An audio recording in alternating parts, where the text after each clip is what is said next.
Welcome back to Quetheview. My name's Jack. Today we're here at Boston's #1 radio sports station, 98.5 The Sports Hub. I'm joined here with Tony Massarotti. Tony. Pleasure to meet you. Thank you. Tony, thank you for joining us here on Quetheview today. Tony, they know who I am. Can you tell us a little bit about you? Oh, sure. I have been writing about and covering Boston sports now for, oh gosh, a long time, over 30 years. Primarily 30, though, in professional sports. Yeah. I started out as an editorial assistant of the Boston Herald when I was a 21-year-old out of college.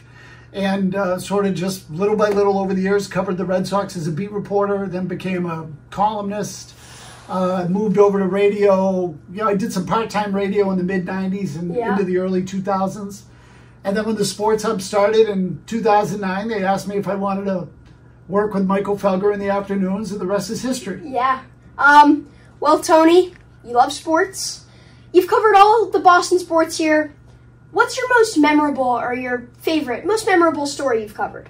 Well, so to me, the two that stick out the most, and in terms of me being there personally, I always lump the entire 2004 Red Sox postseason into one story because the series, it really started the year before, 2003. So that year from October 2003 through October 2004 was one of the greatest things I've ever covered. I mean, it was the greatest thing I've ever covered. Yeah, I mean. And the biggest story I've ever covered. But I would also say the Patriots Super Bowl win in 2001. I wasn't at that game, but for the city, it was a huge, huge story. Yeah. Tony, you grew up in Waltham, where we are right now, Boston native. Were you always a Boston sports fan? Oh, definitely. Growing up, absolutely. What was your favorite Boston sport to watch? Baseball. Baseball. Yeah, growing up, it was baseball. And then as I got older, like a lot of people, my tastes and, wants and needs changed. And I really enjoyed covering baseball. The Red Sox were a big thing at that time. Yeah. But as it turned into, as football really took over, I really, like most people, became much more of a football fan, started to understand it a lot better than I ever had. I liked them all. I was a big Celtics fan growing up as well because of Larry Bird. Yeah. And, I was always, when I was growing up, we'd get together with friends, and when the Bruins were in the playoffs, go to a bar and watch the games and have a good time. So it's really all of them, but I would say now I watch football more than anything. But the one I know the most about is baseball. Who was your favorite baseball player growing up? On the Red Sox, of course. So I was a big Fred Lynn fan. I don't know if you remember Fred Lynn. I don't. My dad probably does. Yeah, he was the most popular player in town in the late 70s and early 80s. Wow. Well, I should say late 70s. Yeah. Because he ended up going to the California Angels at the time. And but he was dynamic. He was the Rookie of the Year and MVP in the same season. So he was easily the most popular player on the Red Sox when I was a kid. And then, in the 80s, it was Larry Bird. Yeah. I mean, Larry Bird owned Boston in the 80s. Yeah, he was Boston Celtic all throughout his time. Many people listen to you in their car from 2 to 6 on weekdays. You know that. What do you listen to? Are you a podcast guy? Are you just throwing some music guy? What do you listen to? So I listen to a lot of music, actually, mostly on Spotify. Yeah. Particularly if I'm at the gym or, on the bike or whatever. I will say, and in the car I listen to music too, but I don't know that I listen to any one thing specifically all the time. I bounce around quite a bit. So I listen to our station when I'm in the car to see what, whoever's on that. Gotta show the love. Yeah, and not just the love, but also, you want to hear what other people are saying. And you gotta get the opinions. Of course. Yep, all the absolutely.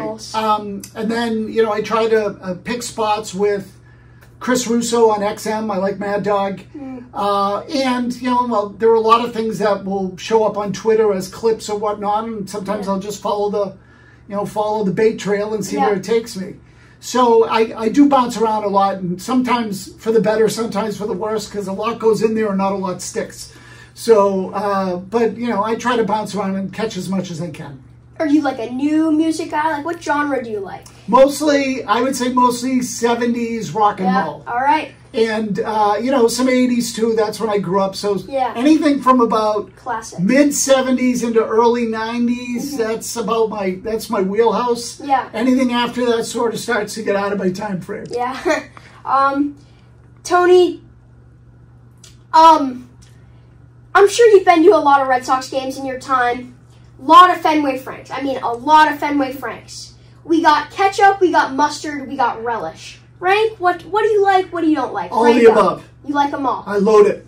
Everything? Everything. Onions. Onions? Yep, absolutely. Onions, mustard, ketchup, relish. I'll throw it all on there. I'm good with that. Everything. I love that. No, you know, like a lot of people get into chili and that sort of stuff. Most of the time I don't. That's heavy. That's heavy. Yeah, but in terms of the condiments, you know, I used to be just ketchup when I was a kid. Yeah. And then I was with some friends who were playing golf, and they loaded up the dog, and I went, I'll give it a shot. And then it was fabulous. Yeah. Like, it was one of the greatest things I've ever tasted. So that would be my preferred way. I don't eat that many hot dogs anymore. Yeah. But that would be the way to go. Yeah. If I could eat them without any health concerns, I'd load it up. Yeah, so you like it all.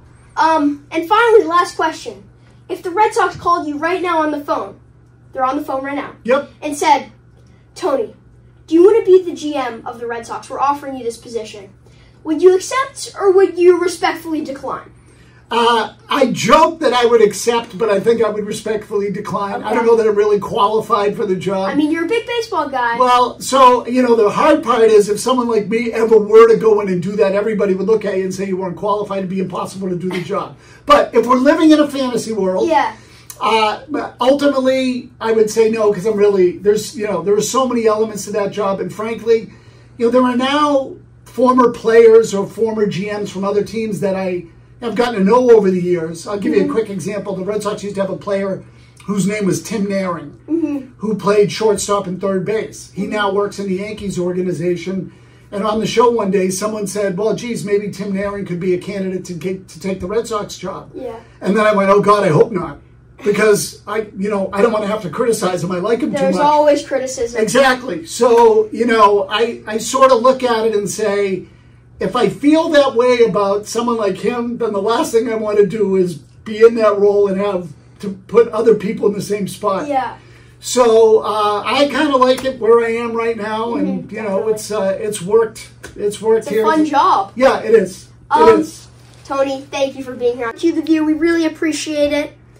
Finally, I'm Jack. Today we have a real 98.5 The SportsHub mic, probably our most high-tech mic we've had so far. Again, I'm joined here with Tony Massarotti. Or Tony Mass. Tony Mass. Thank you for joining us. We're out.